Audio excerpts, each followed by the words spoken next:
السلام علیکم لسنرز، پیش خدمت ہے ابو سفیان ثوری کے حالات زندگی۔ لکھنے والے ہیں ضیاء تسنیم بلگرامی اور آپ سن رہے ہیں حمیرہ کی آواز میں۔ شروع کرتے ہیں۔ کوفے میں سعید بن سروق علم حدیث میں خاصی شہرت رکھتے تھے۔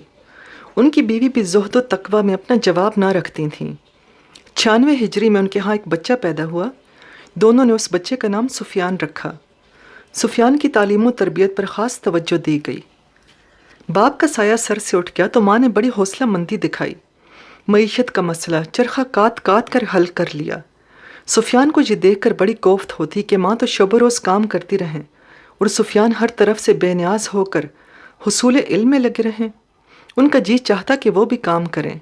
آخر ایک دن انہوں نے اپنی ماں سے کہہ دیا، ماں اب میں اس قابل ہوں کہ کام کر کے کچھ پیدا کروں۔ ماں نے حیرت سے پوچھا، سفیان کیا تجھے کوئی پریشانی لاحق ہے؟ اگر ہے تو بتا تاکہ میں اس کا حل کروں۔ سفیان نے جواب دیا، ہاں ماں میں بہت پریشان ہوں۔ جب سے میں نے ہوش سنبھالا ہے آپ کو محنت و مشقت میں مصروف دیکھ رہا ہوں، چنانچہ میری خواہش ہے کہ اب آپ آرام کریں اور میں کام کروں۔ ماں نے کہا، میری یہ بات یاد رکھ کہ ایک وقت میں ایک ہی کام ہو سکتا ہے، پیٹ کے لیے کام دھندا یا دنیا اور آخرت کے لیے تحصیل علم۔ تو پہلے علم حاصل کرے گا، بعد میں کچھ اور کرے گا۔ میں چرخہ کاٹ کر تیرے اخراجات پورے کر رہی ہوں۔ سفیان نے عرض کیا، ماں میں تحصیل علم کے ساتھ ہی کام کر سکتا ہوں، آپ مجھ پر اعتبار کیجئے۔ ماں نے سمجھایا، سفیان تو کیسی باتیں کر رہا ہے؟ میں تو اس علم کو بھی پسند نہیں کرتی جو وسیلہ روزگار بنے۔ میں تو اس علم کے حق میں ہوں جو تیرے اور مخلوق کے اخلاق و کردار کے سنورنے کا سبب بن جائے۔ یہ انسانوں کو بگاڑے نہیں، ایسا علم جو عبادت میں کام آئے، تجارت میں نہیں، وہ علم جو یار مار نہ ہو۔ بیٹے نے پوچھا، ماں مجھے یہ کس طرح معلوم ہوگا کہ میں جو کچھ پڑھ رہا ہوں اس کا مجھ پر اثر ہو بھی رہا ہے؟ ماں نے جواب دیا، بیٹے جب تم اتنا علم حاصل کر لو کہ تم خود یہ محسوس کرنے لگو کہ ہاں تمہیں کچھ ملا ہے، تو پھر اس بات کا اندازہ لگاؤ کہ اس سے تم میں کوئی تبدیلی رونما ہوئی ہے یا نہیں۔ اگر یہ محسوس کرو کہ تم کچھ بدل گئے ہو تو یہ سمجھ لو کہ تم کامیاب ہو رہے ہو، اور اگر یہ محسوس کرو کہ تم پہلے ہی جیسے ہو تو یہ سمجھ لینا کہ تمہاری محنت اکارت جا رہی ہے۔ سفیان نے ماں کی نصیحتوں پر عمل پیرا ہو کر تحصیل علم شروع کر دی اور آپ کی علمیت کا شہرہ چہار دانگ عالم میں ہو گیا۔ علوم کی تحصیل کے ساتھ ہی عبادت اور ریاضت میں بھی محنت مشقت جاری رکھی۔ انہوں نے جو کچھ حاصل کیا اس پر عمل بھی کیا اور اس بات کی کوشش جاری رکھی کہ رسول اللہ صلی اللہ علیہ وآلہ وسلم کی جو حدیث بھی سنے اس پر عمل پیرا بھی ہوں۔ سفیان نے ایک دن بے خیالی میں مسجد میں داخل ہوتے وقت الٹا پاؤں اندر رکھ دیا۔ اسی وقت ان کے کانوں میں کسی کی تہدید آمیز آواز آئی، اے سور یعنی بیل، یہ کیا گستاخی ہے؟ ذرا ہوش میں آ اور سیدھا پاؤں مسجد میں پہلے داخل کر۔ سفیان اس آواز سے بے ہوش ہو گئے۔ نمازی حیرت زدہ تھے کہ یہ انہیں ہو کیا گیا۔ کئی آدمی انہیں اٹھا کر ایک طرف کنارے لے گئے اور ہوش میں لانے کی کوشش کرنے لگے۔ کچھ دیر بعد جب انہیں ہوش آیا تو ایک شخص نے پوچھا، سفیان خیریت تو ہے؟ یہ تمہیں کیا ہو گیا تھا؟ سفیان کی آنکھوں سے آنسو جاری تھے اور منہ سے ایک لفظ بھی نہیں نکل رہا تھا، کسی سے آنکھ بھی نہیں ملا رہے تھے۔ آپ کی خاموشی سے تنگ آ کر کسی نے پھر وہی سوال کیا، سفیان یہ تم بے ہوش کیوں ہو گئے تھے؟ سفیان نے جواب دیا، لوگوں میں برباد ہو گیا۔ کسی نے پھر پوچھا، آخر ہوا کیا، کچھ بتاؤ تو صحیح۔ سفیان نے جواب دیا، میں نے غلطی سے مسجد میں داخل ہوتے وقت الٹا پاؤں آگے بڑھا دیا تھا۔ اس پر کسی نے مجھے ڈانٹا کہ اے سور، یہ کیا گستاخی ہے، جس کا یہ مطلب ہوا کہ ہمیشہ کے لیے میرا نام دفتر انسانیت سے خارج کر دیا گیا۔ لوگوں اب تم ہی بتاؤ کہ میں کیا کروں، میں تو کہیں کبھی نہیں رہ گیا۔ لوگوں نے آپ کو بے حد سمجھایا لیکن آپ پر بدستور رکت طاری رہی اور ہفتوں زاروں قطار روتے رہے۔ اس کے بعد آپ کا نام ہی سفیان ثوری ہو گیا۔ ابھی آپ جوان ہی تھے کہ کمر جھک گئی اور کوبڑ نکل آیا۔ دیکھنے والے حیرت کرتے تھے کہ ایسا کیوں ہو گیا، لیکن کسی میں اتنی ہمت نہیں تھی کہ آپ سے پوچھتا کہ حضرت یہ آپ کی کمر قبل از وقت کیوں جھک گئی ہے اور کوبڑ کیوں نکل آیا ہے؟ آپ کسی بیمار کی عیادت کو تشریف لے گئے تو بیمار آپ کو دیکھ کر بہت خوش ہوا۔ شکریہ ادا کرتے ہوئے آپ سے پوچھا، اے سفیان، اگر آپ محسوس نہ فرمائیں تو میں آپ سے ایک سوال کروں؟ سفیان نے جواب دیا، تو شوق سے سوال کر، میں انسان سے نفرت میں نہیں ہوں۔ مریض نے کہا، حضرت اب آپ کی عمر ہی کیا ہے، پھر یہ کمر قبل از وقت کیوں جھک گئی ہے اور یہ کوبڑ کیوں نکل آیا ہے؟ آپ نے جواب دیا، میں یہ راز کسی کو بتانا نہیں چاہتا تھا کیونکہ اس کو سامع میری تسلی پر محمول کرتا، مگر اصل واقعہ یہ ہے کہ میرے استاد کی جب طبیعت بہت زیادہ خراب ہوئی اور امید زیست باقی نہ رہی تو میں ان کی عیادت کو گیا۔ میں نے دیکھا وہ بہت آزردہ تھے۔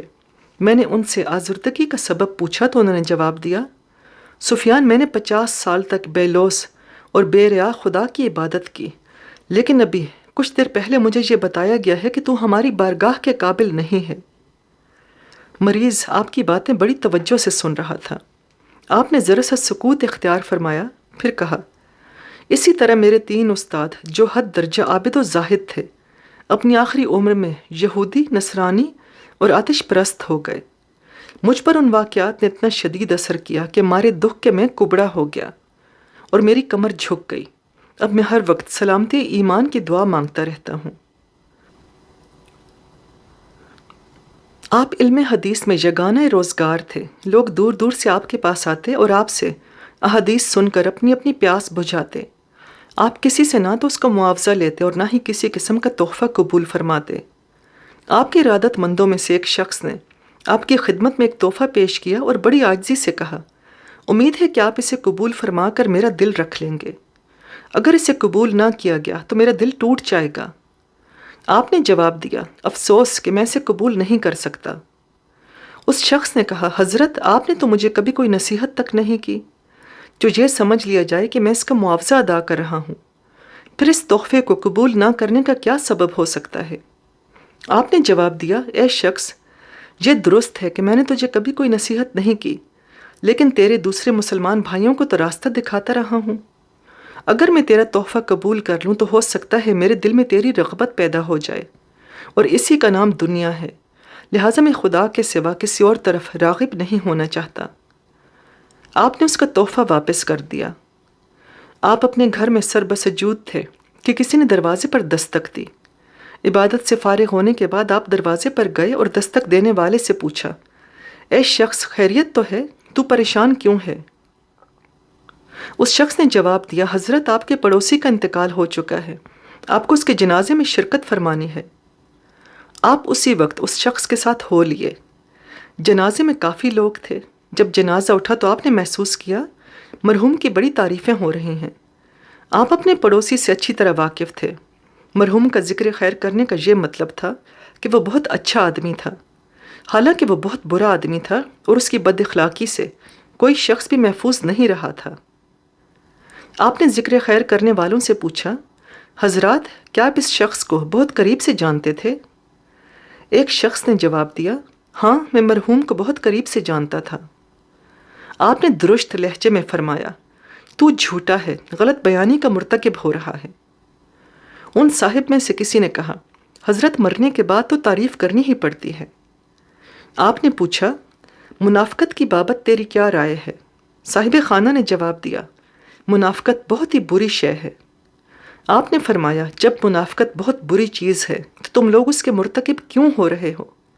مرنے والا جیسا کچھ بھی تھا اس سے سبھی واقف ہیں، پھر اس کی جھوٹی تعریفیں کر کے خواہ مخواہ منافقت اختیار کرنا کہاں کی عقل مندی اور دینداری ہے؟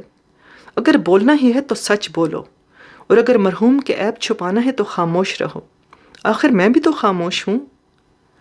آپ کے طرز استدلال نے سب کو خاموش کر دیا۔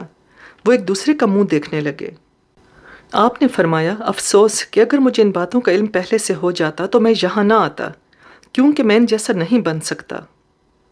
آپ کی باتیں عام اور خاص میں مشہور ہو رہی تھیں۔ امراء آپ سے خوش نہیں تھے۔ یہ امراء خلیفہ وقت کو بھی بدظن کرتے رہتے تھے۔ آپ کو کسی کی بھی پرواہ نہیں تھی۔ آپ کو خشیت الہی کے علاوہ کسی کا بھی خوف نہیں تھا۔ آپ حج کے لیے جا رہے تھے، دل پر خشیت الہی طاری تھی، آنکھوں سے آنسو جاری تھے۔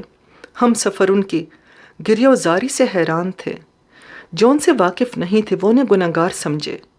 ایک نے آپ کو نصیحت کی، جناب، گنہگار تو میں بھی ہوں، لیکن میں آپ کی طرح آنسو نہیں بہاتا، کیونکہ میں جانتا ہوں کہ حج کے بعد میرے سارے گناہ دھل جائیں گے اور میں پاک صاف ہو جاؤں گا۔ آپ نے اس شخص کو حیرت سے دیکھا، پوچھا، کیا تجھ کو یقین ہے کہ تیرا حج قبول ہو جائے گا؟ اس شخص نے جواب دیا، اس میں شک و شبہ کی کیا بات ہے؟ آپ نے فرمایا، ہم دونوں میں بس یہی فرق ہے کہ تجھے یہ یقین ہے کہ تیرا حج قبول ہو جائے گا، اور مجھے اس امر میں شبہ ہے کہ میرا حج قبول بھی ہوگا یا نہیں، کیونکہ مجھے یہی نہیں معلوم کہ میرے ایمان میں صداقت ہے یا نہیں۔ رہ گیا گناہوں کا معاملہ، تو اس کی میں اس لیے فکر نہیں کرتا کہ رحمت خداوندی کے مقابلے میں گناہ ایک بے حقیقت سی شے ہے۔ یہ جعفر منصور کا زمانہ تھا، عباسیوں کا باجبروت خلیفہ۔ اس کی علمیت اور سیاست کا کوئی جواب نہ تھا۔ اس نے بھی سفیان کی بابت بہت کچھ سن رکھا تھا، لیکن کبھی آمنا سامنا نہیں ہوا تھا۔ اس نے آپ کو طلب کیا تو آپ نے جانے سے انکار کر دیا۔ خلیفہ کے آدمی نے کہا، حضرت آپ چلیں کیونکہ اسی میں آپ کی بہتری ہے۔ اگر نہیں جائیں گے تو امیر المومنین آپ کو جبراً بلوا لیں گے۔ آپ مجبوراً چلے گئے، لیکن یہ کہہ دیا کہ میں حق گوئی سے باز نہیں آؤں گا۔ ابو جعفر منصور نے انہیں سر سے پاؤں تک دیکھا اور سوال کیا، اے سفیان، تم میں وہ کیا چیز ہے جس پر تم اکڑتے پھرتے ہو؟ سفیان نے جواب دیا، خود شناسی، لیکن میں اکڑا پھرتا ہوں، یہ غلط ہے۔ ابو جعفر نے کہا، میں نے تو یہی سن رکھا ہے۔ سفیان نے جواب دیا، لیکن میں اس کی تردید جو کر رہا ہوں۔ ابو جعفر نے کہا، خوش اخلاقی کی بابت تمہارا کیا خیال ہے؟ سفیان نے جواب دیا، رسول مقبول صلی اللہ علیہ وآلہ وسلم نے فرمایا تھا کہ جو خوش اخلاق نہیں وہ ہم میں سے نہیں۔ ابو جعفر نے کہا، پھر کبھی آپ نے اپنے اخلاق پر غور فرمایا؟ سفیان نے جواب دیا، میرے اخلاق میں کیا کمی دیکھی آپ نے؟ ابو جعفر نے کہا، میں نے سنا ہے کہ میرے بلانے پر تم نے آنے سے انکار کر دیا تھا۔ ہاں، میں نے انکار کر دیا تھا، کیونکہ تمہارے بلاوے میں بد اخلاقی بھی تھی اور اکڑ بھی، حالانکہ اخلاق کا تقاضا یہ تھا کہ تم خود چل کر میرے پاس آتے۔ حاضرین دربار میں سے کسی نے کہا، امیر المومنین، یہ گستاخ آپ سے کس بے ادبی سے باتیں کر رہا ہے، حکم دیجئے کہ اس کی گردن مار دی جائے۔ ابو جعفر نے درباری کی بات کو نظر انداز کر دیا۔ سفیان سے کہا، اگر میں تمہیں کوئی منصب دوں تو کیسا رہے گا؟ میں اسے قبول نہیں کروں گا، کیونکہ میں نے دنیا کو چھوڑ رکھا ہے۔ ابو جعفر نے جزبز ہو کے کہا، تم صوفیوں نے دین کو معلوم نہیں کیا سمجھ رکھا ہے۔ بہرحال اب تم جا سکتے ہو، مگر خبردار تم نے لوگوں کو ورغلایا اور میرے خلاف باتیں کی۔ آپ نے جواب دیا، غیبت انسان کو دیمک کی طرح چاٹ جاتی ہے، میں تیری برائی کر کے خود کو گناہ گار نہیں کروں گا۔ آپ دربار سے واپس آئے تو آپ کے واقف کاروں نے آپ کو گھیرے میں لے لیا اور طرح طرح کے سوال کرنے لگے۔ ان میں ایک پڑوسی بھی تھا، اور اس کو آپ نے ابو جعفر منصور کے دربار میں دیکھا تھا۔ اس شخص نے لوگوں کو بتایا کہ بڑی خیریت گزری، ورنہ ربیع بن یونس نے تو امیر المومنین سے ان کے قتل کی اجازت طلب کر لی تھی۔ سفیان نے پوچھا، تو وہاں کیوں گیا تھا؟ اس شخص نے جواب دیا، میں تو اس دربار سے وابستہ ہوں اور روز ہی حاضری دیتا ہوں۔ آپ نے اسے نصیحت کی، خدا کا خوف کر، دربار کے گناہوں میں تو خواہ مخواہ حصہ دار بن رہا ہے۔ اس شخص نے عرض کیا، میاں جی، میں دربار کی وابستگی پر مجبور ہوں، عیالدار آدمی ہوں، بیوی بچوں کے لیے یہ سب گوارا کرنا پڑ رہا ہے۔ آپ نے لوگوں کو مخاطب کیا، حضرات، آپ اس شخص کی باتیں سن رہے ہیں، یہ کہتا ہے کہ اگر یہ خدا کی نافرمانی کرے گا تو اس کے بیوی بچوں کو روزی ملے گی، اور جب اللہ کی فرما برداری کرے گا تو یہ اپنے بیوی بچوں سمیت ہلاک ہو جائے گا۔ وہ شخص شرمندہ ہو کر چپ رہا۔ آپ نے حاضرین کو نصیحت کی، لوگو، کبھی کسی عیالدار کی اقتداء نہ کرنا، کیونکہ بہت کم عیالدار ایسے ہیں جو حرام کی آمیزش سے بچے ہیں، اور مشتبہ اور حرام کے کمانے میں ہمیشہ ان کا یہی عذر ہوتا ہے کہ ہم بال بچے والے ہیں۔ جب آپ حج کے لیے جا رہے تھے تو اس قافلے میں ابو جعفر منصور بھی اپنے حشم و خدم کے ساتھ چل رہا تھا۔ مکہ کے قریب ان لوگوں نے قیام کیا، پھر اذان ہوئی اور نماز باجماعت کے لیے سفیان بھی اپنے ساتھیوں کو لے کر ایک میدان میں کھڑے ہوئے۔ ابو جعفر منصور بھی اس جماعت میں شامل تھا۔ اتفاق کی بات کہ سفیان اور ابو جعفر پاس پاس کھڑے ہوئے۔ نماز کے دوران ابو جعفر منصور نے اپنی داڑھی پر ہاتھ پھیرا۔ نماز کے خاتمہ پر سفیان نے ابو جعفر منصور سے کہا، ابو جعفر، ایسی نماز قطعی بے حقیقت ہے اور قیامت کے روز یہ تیرے منہ پر مار دی جائے گی۔ ابو جعفر نے انہیں ڈانٹا، سفیان تم خاموش رہو، میں تمہاری باتیں برداشت نہیں کر سکتا۔ سفیان نے جواب دیا، حق گوئی میں خاموشی کیسی؟ ابو جعفر بولا، یہ حق گوئی نہیں گستاخی ہے۔ سفیان نے جواب دیا، اللہ خوب جانتا ہے کہ یہ حق گوئی ہے، لیکن تو جو خلیفہ بھی ہے اسے گستاخی سمجھ رہا ہے۔ ابو جعفر اس وقت تو خاموش ہو گیا، لیکن بعد میں حاضرین نے خلیفہ کو خوب بھرا اور کہا، اس طرح تو امیر المومنین کا روب اور دبدبہ کم ہو جائے گا۔ سفیان اپنی صاف گوئی اور گستاخی کا ذکر اپنے پرستاروں میں کرے گا تو ان کے دلوں میں امیر المومنین کا روب کم ہو جائے گا۔ لوگوں کو عبرت کے لیے سفیان کو عبرتناک سزا دینا ضروری ہے۔ ابو جعفر کچھ دیر تک سفیان کے بارے میں سوچتا رہا اور غور کرتا رہا۔ کچھ دیر بعد وہ اس نتیجے پر پہنچا کہ سفیان کو سزا دینا واقعی ضروری ہے۔ اس نے اپنے جلاد کو بلایا اور کہا، صوفی سفیان ثوری کو میں قتل کرانا چاہتا ہوں۔ جلاد نے مؤدبانہ عرض کی، امیر المومنین کا حکم سر آنکھوں پر، میں انہیں اسی وقت قتل کر دوں گا۔ ابو جعفر نے کہا، لیکن میں یہ بھی نہیں چاہتا کہ ان کا خون زمین پر بہے۔ بڑھئی کو بلا، وہ ان کے لیے سولی کھڑی کرے گا اور تو سفیان کو پھانسی دے دے گا۔ جلاد اسی وقت بڑھئی اور چند سپاہیوں کو لے کر سفیان کی تلاش میں نکل گیا۔ سفیان ایک خیمے میں اپنے ہم عصر دو مشہور صوفیوں کے ساتھ قیام فرما تھے، فضیل بن ایاز اور اپنے ہم نام سفیان عینیہ کے ساتھ۔ جلاد انہیں تلاش کرتا ہوا جب ان کے خیمے پر پہنچا تو دیکھا سفیان ثوری سو رہے ہیں۔ ان کا سر فضیل بن ایاز کی ران پر اور دونوں پاؤں سفیان کی گود میں تھے۔ جلاد نے ان دونوں صاحبان سے کہا، حضرات ہمیں خلیفہ نے سفیان ثوری کی تعذیب کے لیے بھیجا ہے۔ ثوریہ بھی سو رہے ہیں، انہیں بیدار ہو لینے دو۔ جلاد نے اصرار کیا، جناب ہمارے پاس وقت نہیں ہے، آپ انہیں بیدار کر دیجئے۔ دونوں کی باتوں سے آپ کی آنکھ کھل گئی، پوچھا کیا بات ہے؟ جلاد نے عرض کی، جناب بڑھئی میرے ساتھ ہے اور امیر المومنین نے مجھے حکم دیا ہے کہ میں آپ کو گستاخی کی سزا دوں۔ آپ میرے ساتھ چلیں، وہاں آپ کو پھانسی دی جائے گی۔ سفیان نے جواب دیا، بڑھئی سے کہہ سولی تیار کرے، میں آتا ہوں۔ جلاد بڑھئی کے ساتھ باہر آ گیا اور سولی کھڑی کرنے لگا۔ سفیان نے کعبے کی طرف منہ کر کے اپنے رب کو مخاطب کیا، اے اللہ، کیا میں نے ابو جعفر سے واقعی گستاخی کی تھی؟ اگر میں نے غلطی کی ہے تو اس کی سزا بھگتنے کو تیار ہوں، لیکن اگر میں بے گناہ ہوں تو پھر مجھے سزا سے بچا۔ جلاد اور بڑھئی ایک ساتھ خیمے میں داخل ہوئے اور سفیان کو مطلع کیا کہ سولی کھڑی کی جا چکی ہے، باہر چلیے تاکہ امیر المومنین کے حکم پر عمل کیا جائے۔ آپ ان دونوں کے ساتھ باہر نکلے اور جلاد سے کہا، اگر میں تجھ سے یہ کہوں کہ مجھے سولی پر چڑھانے کا حکم دینے والا اللہ کے دربار میں طلب کیا جا چکا ہے، کیونکہ میرا مقدمہ خدا کی عدالت میں پیش کیا جا چکا ہے۔ جلاد نے کہا، آپ کچھ بھی کہیں، میں آپ کو سولی پر چڑھا کر رہوں گا۔ آپ نے فرمایا، نادان انسان ضد نہ کر، اللہ نے تیرے امیر المومنین کو اپنے پاس بلا لیا ہے، اب وہ اس دنیا میں نہیں ہے۔ جلاد ہنسا، آپ مجھ کو دھوکہ نہیں دے سکتے، آپ کے پاس کیا ثبوت ہے کہ امیر المومنین اب اس دنیا میں نہیں؟ آپ نے فرمایا، تو ذرا دیر صبر کر۔ کچھ ہی دیر بعد چند گھڑ سوار وہاں پہنچے اور جلاد کو اطلاع دی کہ امیر المومنین اچانک وفات پا گئے ہیں، تم لوگ واپس چلو۔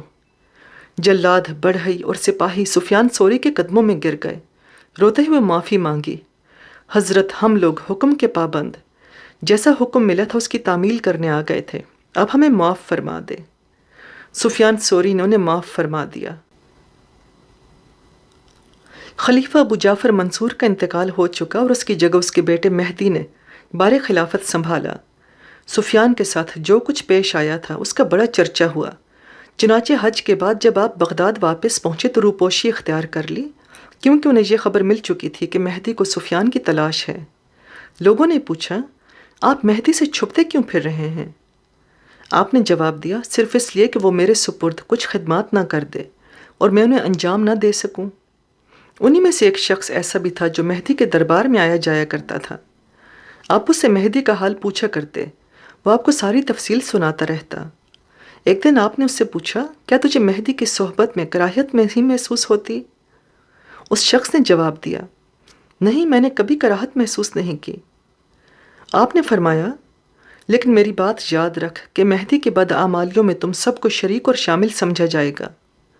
اس شخص نے اپنے کانوں پر ہاتھ دھرے، بولا واللہ میں مہدی کی بدعمالیوں سے بری ہوں، میرا ان سے کوئی تعلق نہیں۔ آپ نے غصے میں فرمایا واللہ تو جھوٹا ہے، کیا تو نے مہدی کی فضول خرچیاں نہیں دیکھی؟ کیا تو نے اس کی قیمتی زرتار پوشاک پر اسے کبھی کچھ کہا؟ کیا تو نے مہدی سے یہ کہا کہ وہ اپنے نوکروں اور خدمت گاروں پر جو کچھ خرچ کر رہا ہے وہ فضول خرچی ہے؟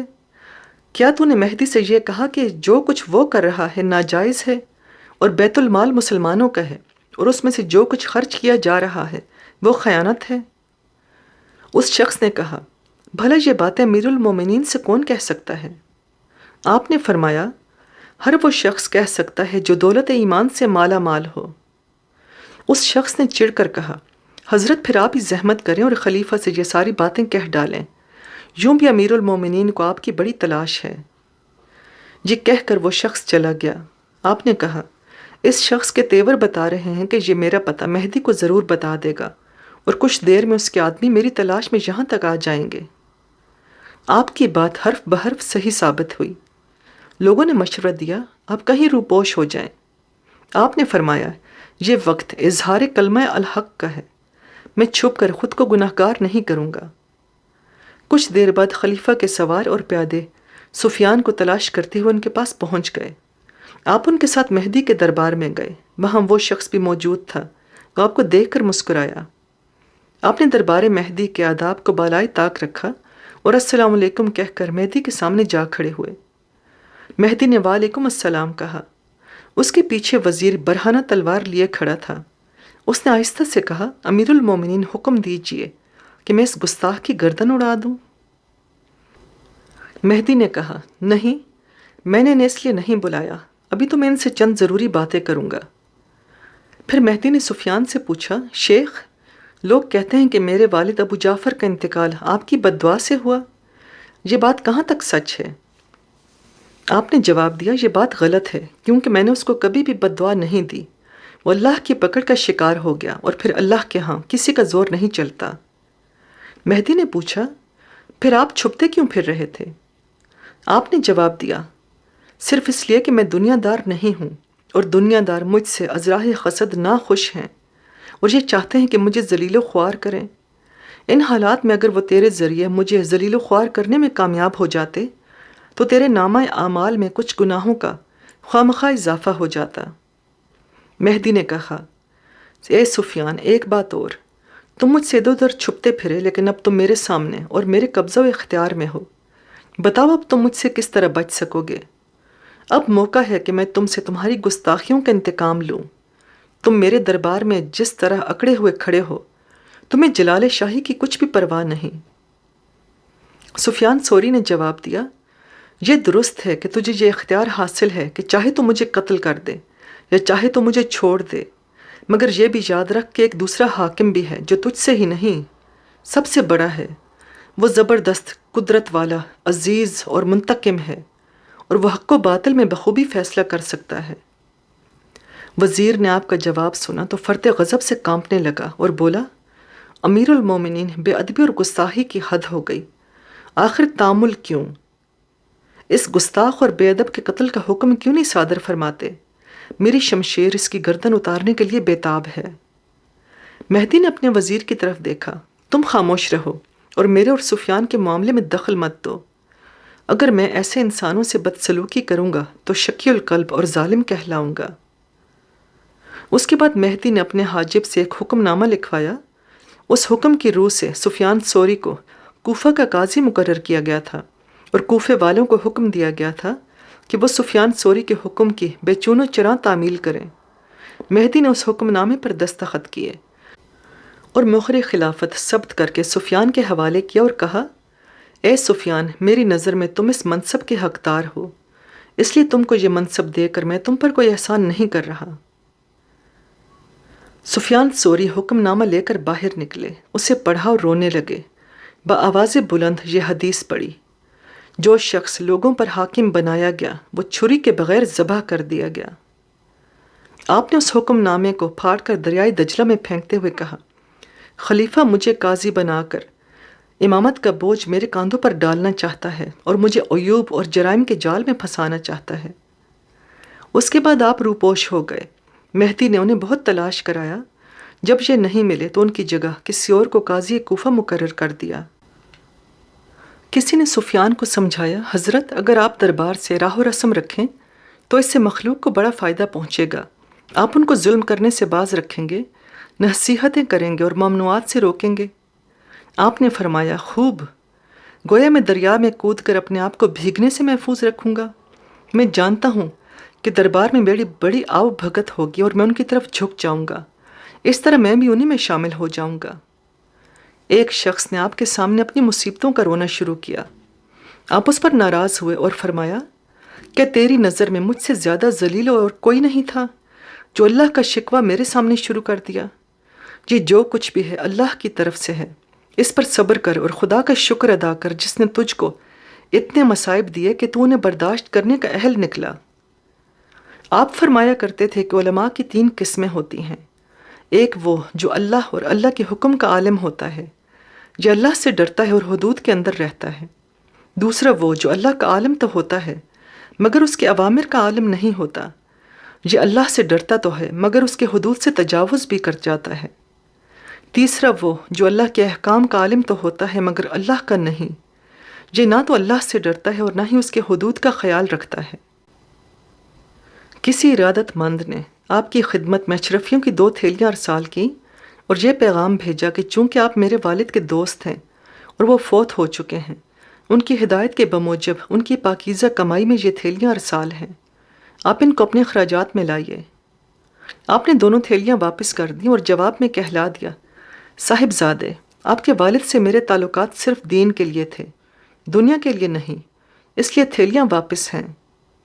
آپ سفر کرتے ہوئے اقلان تشریف لے گئے۔ آپ وہاں 3 دن تک رہے۔ اس دوران آپ کے پاس ایک شخص بھی ایسا نہیں آیا جو آپ سے کوئی مسئلہ پوچھتا۔ آپ کو اس پر بڑی حیرت ہوئی اور اپنے ساتھی سے فرمایا، میرے اس شہر میں قیام ہو چکا یہ عجیب شہر ہے۔ مجھے تو ایسا لگتا ہے کہ اس شہر میں علم یا تو مر چکا ہے یا عنقریب مر جائے گا۔ آپ نے اقلان کو چھوڑ دیا۔ واقعی اقلان سے کوئی عجوبہ روزگار ہستی نہیں اٹھی۔ ایک دن آپ نے ایک نوجوان کو دیکھا جو سرد آہیں بھرتا پھر رہا تھا۔ آپ نے اس کی آہ میں سوز محسوس کیا۔ اس کو روک کر پوچھا، نوجوان، یہ سرد آہیں کیوں بھرتے پھرتے ہو؟ خیریت تو ہے؟ نوجوان نے کہا، اس کا تعلق میرے خدا سے ہے، آپ کو میری آہ سے کیا غرض؟ آپ نے فرمایا، بھائی، میں تیری آہ کی سوزش اپنے دل پر محسوس کر رہا ہوں۔ میں تو اس آہ کا ترسا ہوا ہوں اور مدت العمر سے اس کی تمنا کر رہا ہوں۔ نوجوان خاموش ہو گیا۔ آپ نے فرمایا، نوجوان، میں نے 4 حج کیے ہیں، میں ان 4 حجوں کا اجر تجھے دینے کو تیار ہوں اگر تو اپنی آہ کا اجر مجھے دے دے۔ نوجوان نے پوچھا، یہ کس طرح ممکن ہے؟ کیا 2 اجروں کا تبادلہ ممکن ہے؟ آپ نے فرمایا، سادہ لوح نوجوان، بس تو ہاں کر دے، باقی میرا کام ہے۔ نوجوان نے سادگی سے جواب دیا، مجھے کوئی اعتراض نہیں اگر ایسا ممکن ہو۔ آپ اسی وقت وضو کر کے مصلی پر بیٹھ گئے اور رو رو کر بارگاہ رب العزت میں عرض کرنے لگے، رب العالمین، میں اس نوجوان جیسی آہ کا ترسا ہوا ہوں۔ یہ نوجوان مجھے میرے حجوں کے تبادلے میں اپنی آہ کا اجر دینے پر آمادہ ہو گیا ہے، خدایا اس تبادلے کو ممکن بنا دے۔ وہ دیر تک روتے گڑ گڑاتے رہے۔ آخر انہیں کچھ ایسا محسوس ہوا گویا ان کے دل کو قرار آ گیا ہے اور اضطراب دور ہو گیا۔ خوشی میں چلائے، خدا نے میری دعا قبول کر لی، اب میں خوش بھی ہوں اور مطمئن بھی۔ نوجوان سرد آہ بھرتا ہوا کہیں چلا گیا۔ آپ اس سے بہت متاثر ہوئے۔ آپ نے شادی کر لی اور چند سالوں میں صاحب اولاد بھی ہو گئے، لیکن آپ کا قاعدہ یہ تھا کہ جب کھانے کے لیے بیٹھتے تو اپنے پالتو کتے کو اپنے سامنے بٹھا لیتے اور اس کو روٹی کے ٹکڑے ڈالتے رہتے۔ پہلے کتا کھاتا، اس کے بعد خود کھاتے۔ لوگ یہ عجیب و غریب تماشا دیکھتے لیکن خاموش رہتے۔ آپ کے ایک عزیز نے جو یہ منظر دیکھا تو ان کی بیوی سے پوچھا، آخر سفیان تم لوگوں کے ساتھ کھانا کیوں نہیں کھاتے؟ بیوی نے جواب دیا، یہ سوال انہی سے کرو، وہی اس کا جواب دیں گے۔ عزیز نے پوچھا، آخر کبھی تو اس موضوع پر سفیان سے بات ہوئی ہوگی؟ بیوی نے کہا، نہیں، اس موضوع پر اس گھر میں کبھی کسی نے کوئی بات نہیں کی۔ یہ عزیز سفیان کے پاس پہنچ گئے اور کہا، میں کیا ایک زمانہ یہ عجیب و غریب منظر ہر روز دیکھتا ہے کہ آپ کھانے میں ایک کتے کو تو شریک فرما لیتے ہیں لیکن بیوی بچوں کو شامل نہیں کرتے، آخر ایسا کیوں ہے؟ سفیان نے جواب دیا، بھائی میرے، بیوی بچے میری عبادت میں حارج ہوتے ہیں، جبکہ یہ کتا مجھ سے چند لقمے حاصل کر کے میری نگہبانی کرتا ہے اور میں بے فکری سے خدا کی عبادت میں مشغول رہتا ہوں۔ وہ شخص منہ لٹکا کر آپ کے سامنے سے ہٹ گیا۔ آپ کے پاس لوگ طرح طرح کے سوالوں کے ساتھ آتے اور جوابوں سے مطمئن ہو کر واپس چلے جاتے۔ ایک شخص نے پوچھا، کیا کوئی بادشاہ کسی زاہد سے بلند مرتبہ ہو سکتا ہے؟ آپ نے فرمایا، بالکل ہو سکتا ہے۔ زاہدوں کی صحبت اختیار کرنے والا بادشاہ اس زاہد سے بہتر ہے جس کو بادشاہ کا قرب حاصل ہو۔ دوسرے نے سوال کیا، مخلوق میں کون لوگ مقبول ہوتے ہیں؟ آپ نے جواب دیا، 5 قسم کے لوگ زیادہ ہر دل عزیز ہوتے ہیں۔ اول زاہد و عالم، دوم فقیہ صوفی، سوم متواضع تونگر، چہارم شاکر درویش، پنجم شریف سنی۔ ایک شخص نے سوال کیا، انسان کس کو زیادہ محبوب رکھتا ہے؟ جواب دیا، اس کو جو زیادہ زخم لگاتا ہے اور اس کی دولت پر قابض ہو جاتا ہے۔ ایک شخص نے پوچھا، یقین کا مفہوم کیا ہے؟ آپ نے جواب دیا، قلبی آواز کا نام یقین ہے۔ اہل یقین معرفت تک رسائی حاصل کر لیتے ہیں، اور یقین کا یہ مفہوم بھی ہے کہ ہر مصیبت کو من جانب اللہ تصور کرے۔ کسی شخص نے پوچھا، رسول مقبول صلی اللہ علیہ وآلہ وسلم نے یہ فرمایا تھا کہ زیادہ گوشت خوروں کو خدا دشمن تصور فرماتا ہے، آخر اس کا کیا مطلب ہے؟ آپ نے جواب دیا، یہاں گوشت سے مراد غیبت ہے، کیونکہ مسلمان کی غیبت کرنا ایسا ہے جیسے کسی نے مردار گوشت کھا لیا ہو، اور اہل غیبت کو اللہ دشمن خیال کرتا ہے۔ آپ نے اپنے ہم عصر ایک دوسرے صوفی سے فرمایا، حاتم، میں تمہیں 4 چیزوں سے آگاہ کرتا ہوں جن کو لوگوں نے اپنی غفلت کی وجہ سے بھلا دیا ہے۔ اول یہ کہ لوگوں پر اتہام لگا کر برا بھلا کہنا، اس سے انسان احکام خداوندی سے غافل ہو جاتا ہے۔ دوم، کسی مومن کے عروج پر حسد کرنا، یہ ناشکری کا پیش خیمہ ہوتا ہے۔ سوم، ناجائز دولت جمع کرنا، اس سے انسان اپنی آخرت کو فراموش کر دیتا ہے۔ چہارم، خدا کے ڈراؤوں سے خوف زدہ نہ ہونا، اس کے وعدوں سے مایوسی کا اظہار کرنا، اس سے کفر عائد ہو جاتا ہے، اور یہ ساری چیزیں بہت ہی بری ہیں۔ آپ ظہر کی نماز کے لیے مسجد تشریف لے جا رہے تھے، آپ کے ساتھ آپ کے ارادت مند بھی تھے۔ انہوں نے ایک جگہ ایک سپاہی کو سویا ہوا دیکھا۔ کسی ارادت مند نے عرض کیا، یا شیخ، یہ سپاہی سویا ہوا ہے اور ظہر کی نماز کا وقت ہے، اگر اس کو جگا دیا جائے تو یہ بھی نماز باجماعت ادا کر لے گا۔ آپ نے اسے منع کر دیا، فرمایا، اسے مت جگاؤ، سونے دو، کیونکہ یہی اس کی عبادت ہے، اگر یہ جاگ گیا تو مخلوق کو ستانا شروع کر دے گا۔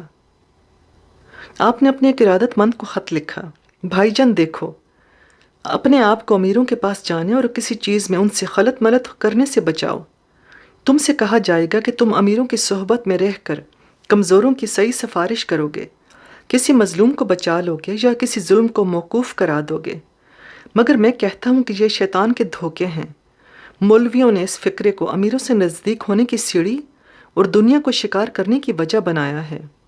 اگر لوگوں کی نسبت مجھے یہ معلوم ہوتا کہ ان کو علم سے خدا مقصود ہے تو میں ان کے گھروں میں جا کر علم سکھاتا، مگر میں جانتا ہوں کہ ان کا علم مقصود یہ ہے کہ لوگوں کو پھسلائیں، لوگوں کو بہلائیں۔ وہ ہر جگہ یہی کہیں گے کہ حدثنا سفیان، حدیث بیان کی ہم سے سفیان نے، لیکن جب ان سے یہ کہا جائے کہ حدیث بیان کیجئے تو کہتے ہیں کہ نہ تو میں تم سے حدیث سننے کا اہل پاتا ہوں اور نہ ہی خود کو حدیث بیان کرنے کے لائق سمجھتا ہوں۔ بخارا میں کوئی عزیز آپ کا فوت ہوا، اس کا ورثہ شرعی طور پر آپ کو پہنچتا تھا، قاضی نے مال وراثت امانتاً جمع کر کے آپ کو اطلاع بھجوا دی۔ لوگوں کا خیال تھا کہ آپ اس ورثے کو قبول نہیں کریں گے، مگر آپ بخارا روانہ ہو گئے۔ جب بخارا میں داخل ہوئے تو لوگوں نے آپ کا شاندار استقبال کیا اور قاضی نے وہ مال آپ کے حوالے کر دیا۔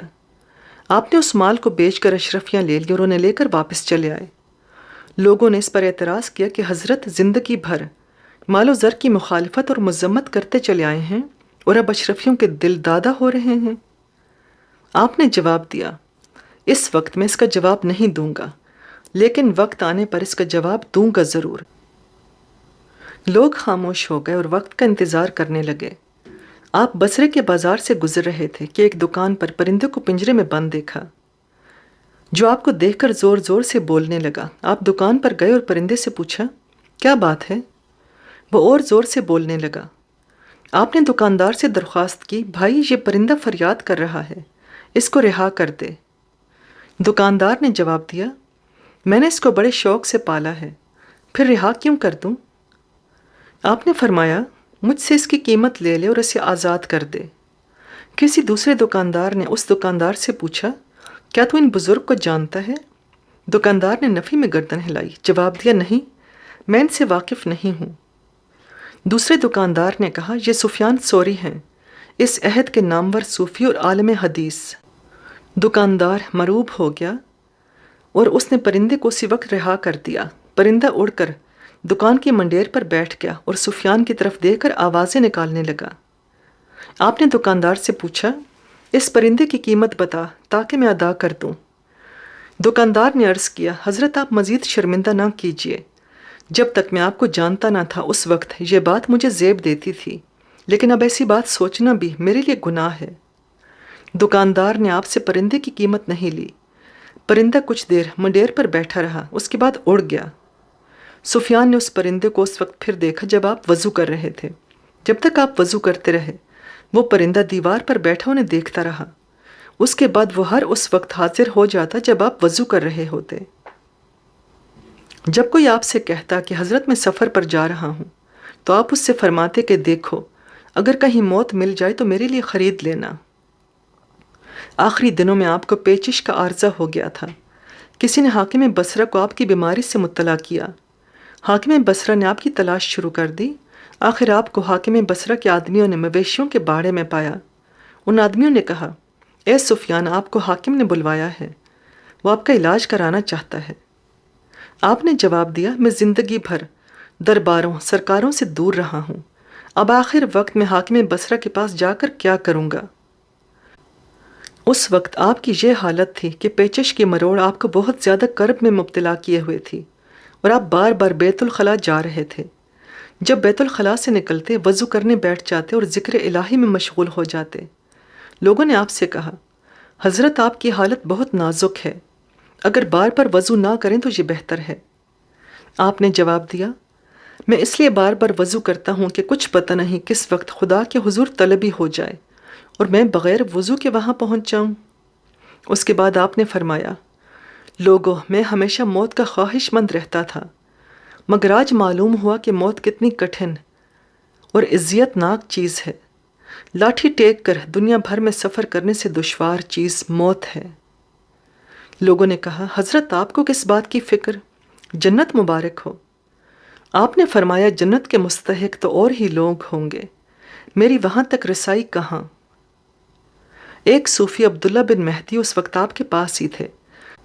جب آپ حرکت کرنے کے قابل بھی نہ رہے تو عبداللہ سے کہا، اے ابن مہدی، میرا چہرہ زمین پر رکھ دو۔ عبداللہ بن مہدی کا رقت سے برا حال ہو رہا تھا۔ روتے ہوئے پوچھا، آپ ایسی خواہش کیوں کر رہے ہیں؟ آپ نے جواب دیا، اب میرا وقت بالکل قریب ہے۔ عبداللہ بن مہدی نے آپ کا چہرہ زمین پر رکھ دیا اور آپ کی ارادت مندوں کو اطلاع دینے باہر چلے گئے۔ انہوں نے باہر نکل کر دیکھا تو وہاں ایک ہجوم نظر آیا۔ عبداللہ بن مہدی کو ان آنے والوں پر حیرت تھی۔ پوچھا، آپ لوگ یہاں کیوں اور کس کے پاس آئے ہیں؟ ان لوگوں نے جواب دیا، جناب، ہمیں خواب میں حکم دیا گیا ہے کہ یہ سفیان ثوری کا آخری وقت ہے، ان کے پاس پہنچ جاؤ۔ عبداللہ بن مہدی نے ان سب کو اندر بلا لیا۔ اس وقت سفیان کی حالت بہت زیادہ نازک ہو چکی تھی۔ آپ نے بدقت تکیے کے نیچے سے اشرفیوں کی تھیلی نکالی اور عبداللہ بن مہدی سے فرمایا، انہیں حاجت مندوں میں تقسیم کر دو۔ ان میں وہ لوگ بھی موجود تھے جو سفیان سے اختلاف رکھتے تھے مگر بادل ناخواستہ حاضر ہو گئے تھے۔ ان میں سے ایک نے آہستہ سے کہا، حضرت آپ تو زندگی بھر دوسروں کو دولت جمع کرنے سے منع فرماتے رہے اور خود آپ نے اتنی ساری اشرفیاں جمع کر رکھی ہیں۔ آپ نے متبسم ہو کر فرمایا، دوستو، یہ وہی اشرفیاں ہیں جو مجھے بخارا کے ایک متوفی کے ورثے سے ملی تھیں۔ میں نے ان میں سے ایک اشرفی بھی خرچ نہیں کی اور ان سے ایمان کے تحفظ کا کام لیا ہے، کیونکہ جب شیطان مجھے ورغلاتا تھا کہ اب تم کہاں سے کھاؤ گے تو میں جواب دیتا کہ میرے پاس اشرفیاں موجود ہیں۔ جب شیطان مجھ سے کہتا کہ تمہیں کفن کہاں سے نصیب ہوگا، اس وقت بھی میں یہی جواب دیتا کہ میرے پاس اشرفیاں جو موجود ہیں، حالانکہ مجھے ان اشرفیوں کی کوئی ضرورت نہ تھی، لیکن شیطانی وسوسوں سے نجات پانے کے لیے میں نے انہیں اپنے پاس رکھ لیا تھا۔ باتیں کرتے ہی کرتے آپ نے ذرا سا سکوت اختیار کیا، پھر کلمہ پڑھا اور ہمیشہ کے لیے آنکھیں بند کر لیں۔ جب آپ کا جنازہ اٹھا تو آزاد کیا ہوا پرندہ اچانک ایک طرف سے نمودار ہوا اور جنازے کے اوپر پرواز کرتا رہا۔ پھر جب آپ کی تدفین عمل میں آ گئی تو وہ پرندہ آپ کے مزار پر ہی رہنے لگا۔ حضرت امام اعظم ابو حنیفہ ان کے فضل و کمال کے بے حد معترف تھے۔ فرمایا کرتے تھے کہ اگر سفیان ابراہیم نخفی یعنی ابو حنیفہ کے استاد الاساتذہ کے زمانے میں ہوتے تب بھی لوگ حدیث میں سفیان کے محتاج ہوتے۔ امام احمد بن حنبل بھی ان کے علم و فضل کے بڑے معترف تھے۔ کسی نے پوچھا سفیان ثوری اخفص تھے یا سفیان عینیہ؟ جواب دیا سفیان ثوری اخفص تھے اور بہت کم غلطی کرتے تھے، اور سفیان عینیہ حافظ تھے۔ امام مالک فرماتے تھے عراق نے ہم پر درہم و دینار کی بارش کر دی، لیکن اس نے سفیان ثوری کے بعد علم کی بارش شروع کر دی۔ چونکہ آپ شریعت و طریقت میں کامل اور علوم و رسالت کے وارث تھے، اس وجہ سے لوگوں نے آپ کو امیر المومنین کا خطاب دے دیا تھا۔ لسنرز، اس کے ساتھ ہی یہ کہانی ختم ہوتی ہے۔ امید ہے سفیان ثوری کے مختصر حالات زندگی آپ کو پسند آئے ہوں گے۔ اگر آپ میرے چینل پر نئے ہیں اور آپ کو میرا کانٹینٹ پسند آ رہا ہے تو پلیز میرے چینل کو سبسکرائب کیجیے گا۔ انشاءاللہ پھر ملیں گے کسی اور بزرگ کے زندگی کے حالات اور واقعات کے ساتھ۔ ابھی کے لیے اجازت۔ اللہ حافظ۔